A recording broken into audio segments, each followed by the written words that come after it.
Without the ones like you, who work tirelessly to keep things running, everything would suddenly stop. Hospitals, factories, schools, and power plants, they all depend on you. No matter the weather, emergency, or time of day, you're the ones who get it done. At Grainger, we're here for you 24/7, with supplies and solutions for every industry, and access to product specialists ready to help. Call, click Grainger.com, or just stop by. Grainger, for the ones who get it done.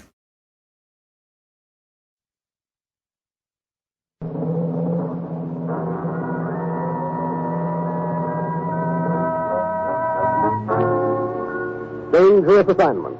Transcribed, starring Brian Donlevy as Steve Mitchell.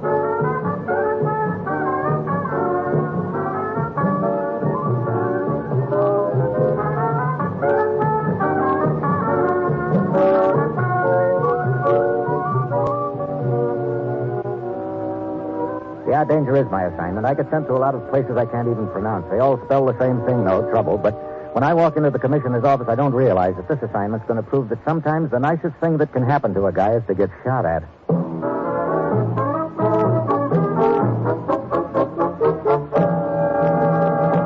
Morning, Commissioner. You sent for me? Steve, an ad will appear in a Paris newspaper tomorrow night. A job offered by an internationally famous magician named Paul Ducasse. You're going to answer his ad. Oh, now, wait, Commissioner. If he's looking for someone to throw in half... He's anxious to secure the services of an English-speaking tutor for his 10-year-old boy. You're it. Oh, great. Me a tutor yet. Look, suppose I don't fill the bill. It's all been arranged with Ducasse as a means of getting you into the household without arousing suspicion. Suspicion of anyone in particular? Yes, Madame Berkoff. As a child's governess, he's accompanied Ducasse on several world tours during the past years. He's suspected for some time that she's involved with a spy ring scheme, that she's passing information to foreign agents here and abroad. I see.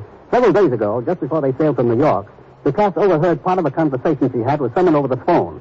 She acknowledged receipt of certain information, said it would be delivered to somebody in Paris by Friday of this week. Any idea what sort of information this is? From what Ducasse could gather, it had to do with the movement of troops. Oh, so I ease into the Ducasse household, but why is a tutor to a 10-year-old? Because you're going to have to keep a close watch on the boy, too. Wait a minute. Don't tell me he's mixed up in this. Unknowingly, yes. Get over to Paris, Steve. Talk with Ducasse. He'll explain. Find out what this information is and see that it isn't passed on. Well, that's it. You've got your assignment. Good luck.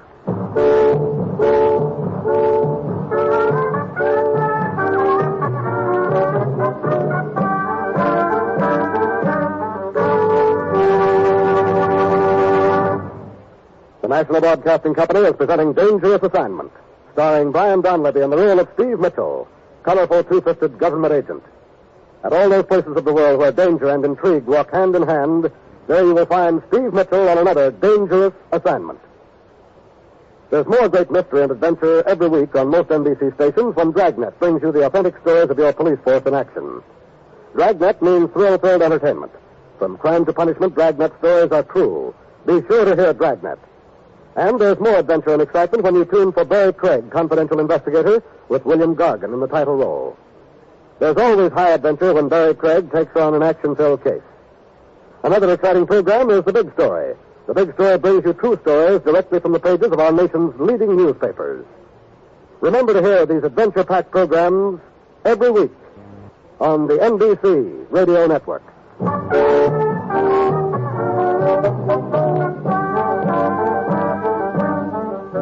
Sure, I've got my assignment. Get over to Paris, take over the job as a tutor to a 10-year-old, and somehow intercept certain military information before it reaches a foreign agent there. How the 10-year-old is involved, I don't know, but it ought to be interesting finding out. It's Wednesday a.m. when my plane lands. I check in at a hotel and consult the ad placed in the newspaper by Paul Ducasse. Then I head for the address, a small villa on the outskirts of Paris. A truck is pulling away from the entrance when I get there. The front door is wide open, and the hall is crowded with packing cases and trunks. And before I can ring the bell, a woman appears suddenly at the far end of the hall, comes running toward me. Oh, the truck. I thought they had to drive away. That's right. Oh, voila. I told the men I wish the trunks taken downstairs. Everything is in such disorder. We arrived downstairs only a few minutes ago. You've been on a trip, I see. A long one at that, huh? America, Monsieur Ducasse has been on tour. I see. You were Madame Ducasse? Madame Berkov, I'm Monsieur's housekeeper. Oh, my name's Steve Mitchell. I came in answer to this newspaper ad. Oh, I see. You enjoy tutoring, Monsieur? Sure. Sometimes it's a little hard on the nerves. Ah, well, I know. I was Henri's governess for many years. Only last night I learned he was to be taken out of my charge. Frankie, I was relieved. Oh? Monsieur Ducasse is right. Henri is growing up. A man's film man is needed. Thank you, Monsieur Kenko, for your visit. I shall leave letters of recommendation with you that you may expect them at your leisure, Monsieur Ducasse. Of course. You may expect to hear from me not later than this evening should I decide in your favor. Very well, Monsieur. Monsieur Ducasse, this gentleman is waiting to see you. Ah, bien. I'll be with you in a moment, monsieur, as soon as... No, do not bother. I'll see myself out, Monsieur Ducasse. Good morning. Madame Berkoff, what are all these things doing here in the hallway? The men were instructed to take them downstairs, Monsieur, But they did not do so, eh?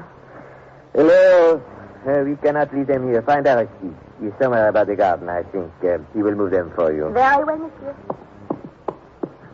This way, Monsieur Mitchell. We will talk in my study. So, you have met Madame Berkoff, eh? Yeah.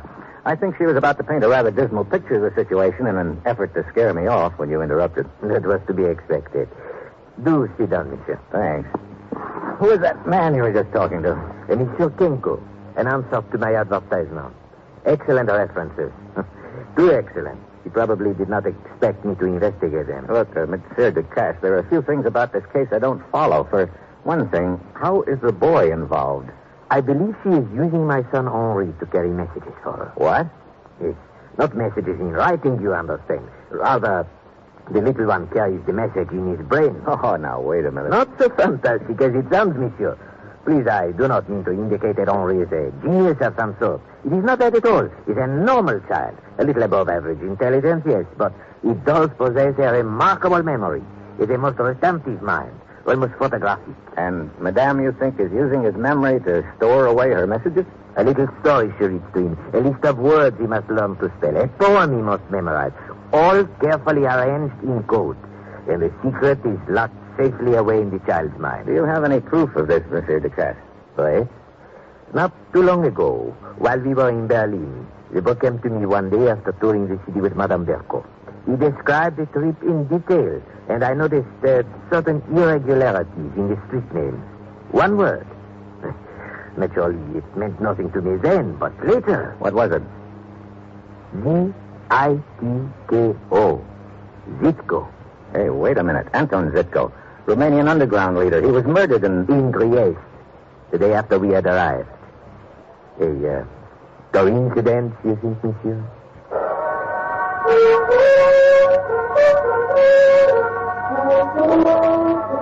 A coincidence, I don't think. It's beginning to look like Ducasse is thinking it's along the right lines. Right now, I want to have a chat with the boy Henri, but it seems he's been sent to spend the day with his aunt, a move to keep him out of Madame Berko's reach. We spend the next quarter hour going over our plans, and then I go back to my hotel. A few minutes after 7 that night, Ducasse phones me. My application has been officially accepted. I check out of the hotel, stop in at a nearby cafe for dinner, and that's when I get the feeling I'm being watched. The feeling is still with me an hour later when the cab I'm in is heading for Ducasse's house. We're flying low through a quiet residential street when I spot the headlights tailing us, closing in fast. Hey, driver. Oui, monsieur. The car behind us. If it comes up alongside, keep your eyes open. But there's no need for alarm, monsieur. Here he comes. Watch it. Hey, he's crowding you. Look out.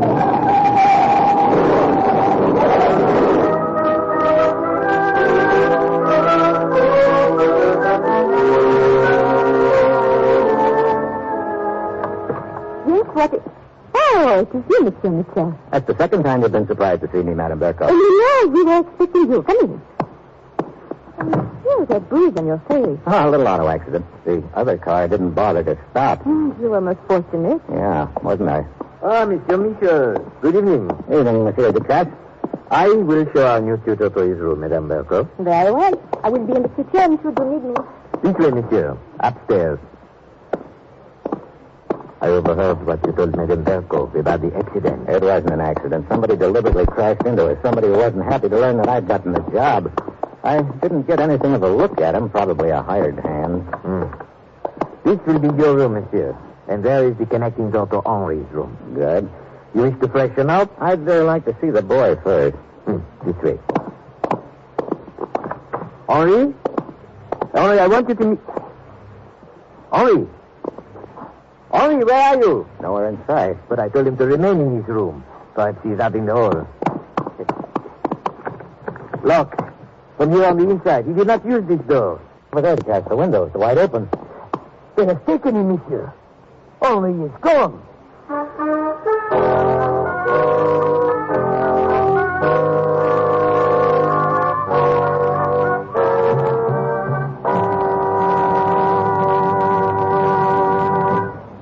Steve Mitchell will continue his dangerous assignment in just a moment. Listen to this and mark it well. More than 10,000 people died last year because they were treated for cancer by quacks. The American Cancer Society urges that you take heed of this shocking fact because treatment for cancer by quacks always leads to death. On the other hand, with prompt, proper medical care, most cancers can be cured. Don't risk your life and don't lose valuable time. If you think you have cancer, go immediately to your physician. For only he can tell you if you have the disease, and only he can treat it properly. Protect yourself by knowing what to watch for and what to do about cancer. As a part of its educational activities, supported by contributions from the public, the American Cancer Society makes this life-saving information available to you personally or on a program for your union, club, or church group. Address your request to Cancer, care of your local post office. Don't delay. Protect yourself now.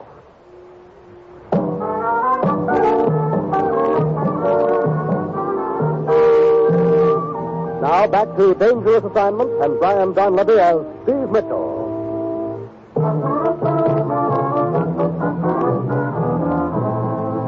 Monsieur Mitchell, they've taken my son Henri. Looks like it, Cass. They must have taken him through that open window. We came through the connecting door from my room. We know he didn't leave by that. And his door here into the hall is locked from the inside. He could not have left by that either. Monsieur, if they have my boy... Take it easy, Cass.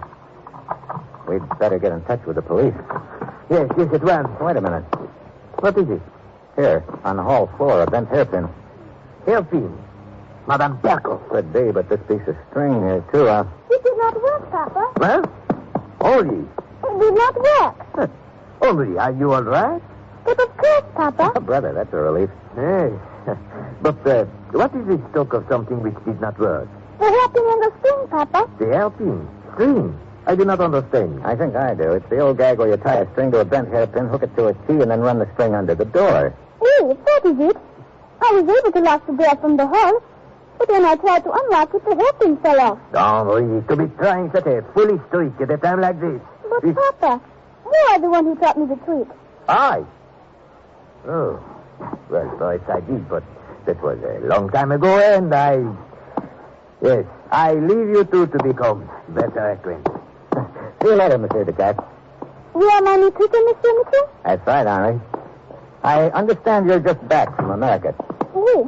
Enjoy your trip? Very much. Suppose you tell me a little bit about it. Some of the things you saw and the places you went. Well, New York City was the place I enjoyed the most. Oh? Well, tell me a little bit about New York. We were only there a short time, so I could not learn much about it.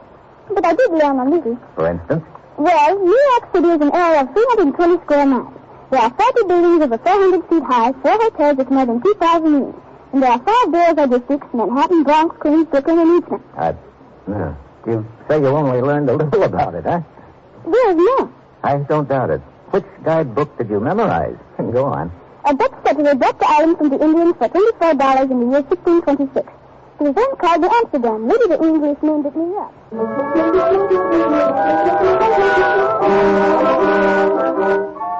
He goes on and on while I stand there with my mouth open. The kid is a walking world almanac. Half an hour later, he runs down, and I stagger to my room, groggy. The cat is waiting for me. So, you're getting acquainted with my little Henri, Getting acquainted? I'm getting a college course. That kid's got enough facts and figures in his head to fill a 5-foot shelf. What will be your next step, Monsieur Mitchell? Henri told me Madame Berkoff had planned to take him to the park tomorrow morning. Oh? So I'm going to follow through and see if anyone tries to contact him there.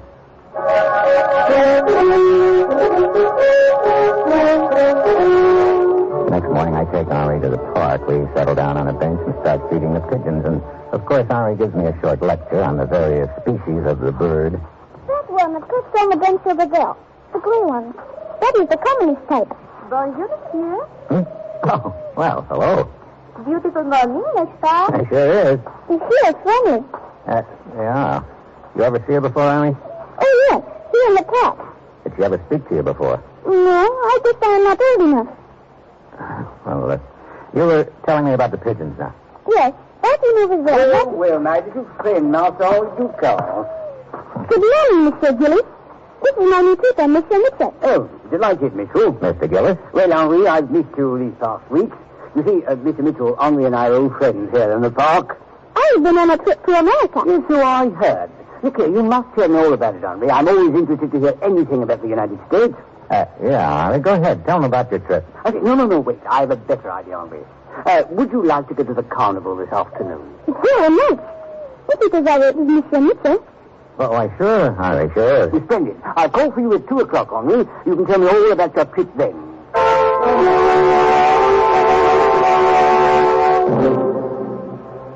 I'll get it.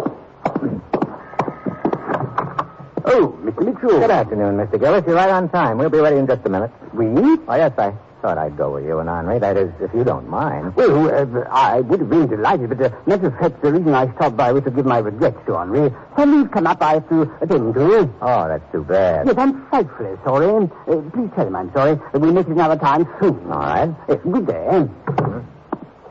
Who was it, Mr. Mitchell? Gillis. Huh? He changed his mind about the carnival? Yeah, maybe he got scared off when he learned I was going to tag along. Right. You know, I just remembered something. What? Gillis was the one who originally recommended Madame Berkoff to me. Oh, that's interesting. The two of them could be working together. One thing sure, I can't let Henri out of my sight from now on. But that poses a problem. If they suspect who you are, nobody will contact the boy while you are around. You mean if they know I'm around? I don't understand. Henri will be disappointed at not going to the carnival, so why not let Madame Berkoff take him? We'll tail along behind and see what happens.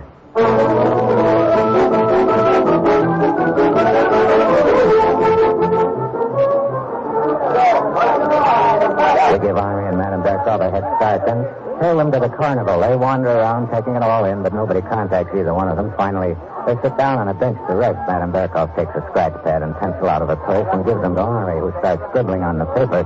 Pretty soon he shows it to her. She crumples it up and tosses it on the ground. Mitchell, they are leaving. Yeah. I think I just figured out the deal, that piece of paper. She has him write stuff on it, maybe things that don't mean anything to him. Then she crumples it up and tosses it to the ground beside the bench. Come on. Look, the man over there. Here's the bag for scraps of paper. Yeah, an appointed stick. He could be the contact, but we're beating him to it. There we are. Now we'll see. What's written on it? Oh, great. Have a look. A drawing. Wait. It's supposed to be you. See? He has entitled it The New Tutor. Yeah. 3 heads yet. Yeah, another lead up in smoke. I'm getting nowhere fast. We tail Henri and Madame Berkoff back to the house. I find them in the kitchen. Madame is dialing a number on the telephone.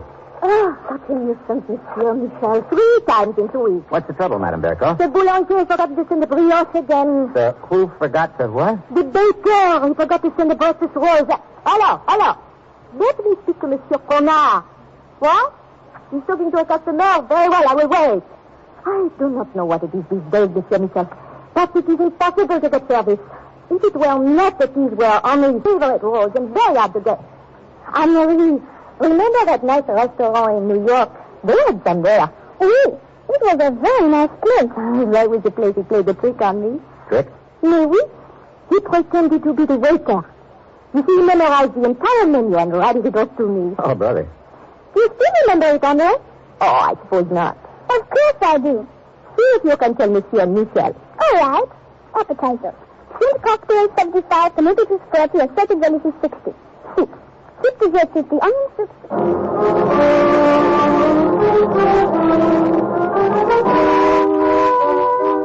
Suddenly it registers, the whole deal slides into place. I ease out of the kitchen and get to another phone fast. I have the police trace Madame Berkoff's call because I've got a strong hunch it isn't to a bakery, and I'm right. It's to an apartment nearby. I get there fast and barge right in. At a table by a telephone sits a guy with a pencil and a paper. It's Kenko. The other gent who applied for a job is tutor. Hello, Kenko. Go. I just want this piece of paper. Look. Thanks. Well, deciphering a code, huh? Troop movements to Korea. I don't know what you're talking about. I'll say that you and Madame Berkoff have been working this deal together, and you've had a pretty neat setup.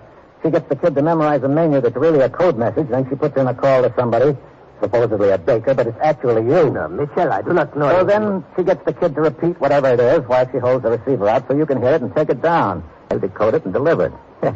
Very neat, except you just went out of business. Not quite, Monsieur Michel. Well, Madame Berkov. Keep your hands in sight, please. I saw you leave the kitchen and realized you must have found that, so I followed you here. Give that message back to Kenko at once. Kenko reaches for it. I start to hand it over, then suddenly grab his wrist and jerk hard. He puts her on in front of me just as she pulls the trigger. Kenko! Thanks for the gun, sweetheart. Yeah. You just shot your little playmate. Kenko! Looks like your neat little organization just went out of business. Didn't end up quite the way you'd planned, but I guess it wasn't just in the cards. Or maybe I should say, on the menu.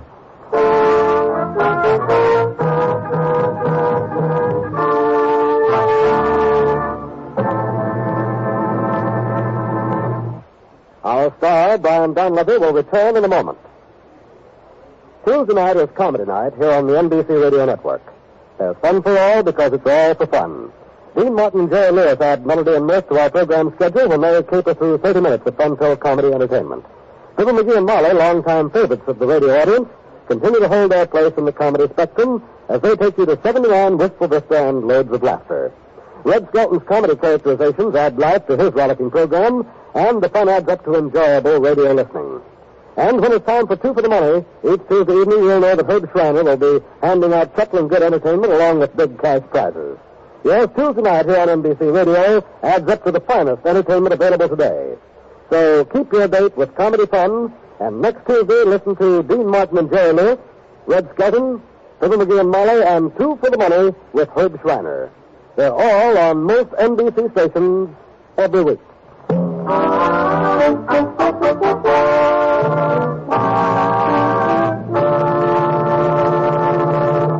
Next week, Tibet. I fly the hump and collect a lump. And that will be Steve Mitchell's dangerous assignment next week.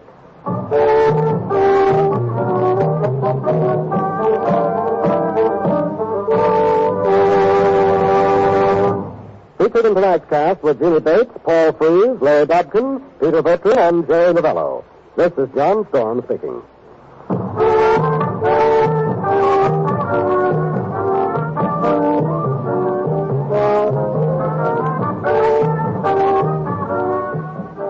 Dangerous Assignment, starring Brian Donlevy as Steve Mitchell with Herb Butterfield as the commissioner, is written by Bob Wright and Adrian John Doe and is directed by Bill Karn. Be with us next week at the same time when Brian Donlevy, starring in the role of Steve Mitchell, will embark on another transcribed Dangerous Assignment. Tomorrow, it's Adventure with Roy Rogers on NBC.